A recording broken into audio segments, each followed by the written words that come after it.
Hi అండి. ఇది ఒక చిన్న బిల్లింగ్ మిషన్ అనమాట. ఇది మొబైల్ ఫోన్ త్రూ అయితే వర్క్ అవుతుంది. ఓకేనా. సో ఇది మన మొబైల్ ఫోన్‌లో అప్లికేషన్ అయితే మనం ఇన్‌స్టాల్ చేసుకొని, మనం ఏ బిజినెస్ చేస్తున్నా సరే మెనూ అయితే యాడ్ చేసుకోవాలి.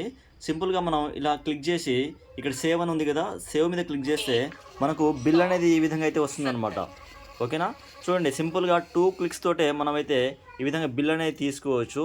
ఓకే. సో ఇలా అయితే ఉంటుందనమాట. ఓకే. సో దీంట్లో ఎటువంటి ఇంక్ అయితే ఉండదు. జస్ట్ ఈ పేపర్ రోల్స్ మాత్రమే పెట్టుకోవాలి. సో పేపర్ రోల్స్‌తో త్రూ అయితే నడుస్తా ఉంటుందనమాట. దీనికి ఛార్జింగ్ అయితే పెట్టుకోవాలి. ఓకేనా. ఎటువంటి కనెక్షన్ అయితే ఏమి ఉండదనమాట చూడండి. ఏ కనెక్షన్ ఉండదు. మొబైల్ ఫోన్ త్రూ బ్లూటూత్‌లో అయితే యూజ్ చేసుకోవాల్సి ఉంటుంది. ఓకే. సో నేను మొబైల్ ఫోన్‌లో రికార్డ్ చేస్తున్నా కాబట్టి నేను ట్యాబ్‌లో అయితే చూపిస్తున్నాను. జస్ట్ సింపుల్‌గా ఇలా క్లిక్ చేసుకొని సేవ్ క్లిక్ చేస్తే మనకు బిల్ అనేది ఈ విధంగా నీట్‌గా అయితే వస్తుందనమాట. ఓకేనా. సో ఈ బిల్ ఫార్మాట్ ఇంకా చాలా ఉన్నాయి. నేను నెక్స్ట్ వీడియోలో ఇంకా మీకు చూపిస్తాను. ఓకేనా. మీకు ఎవరికైనా ఈ బిల్లింగ్ మెషిన్ అండ్ సాఫ్ట్‌వేర్ కావాలనుకున్నట్లయితే నాకు ఈ కింద నెంబర్‌కి కాల్ ఆర్ వాట్సాప్ చేయండి. ఓకేనా. Thank you.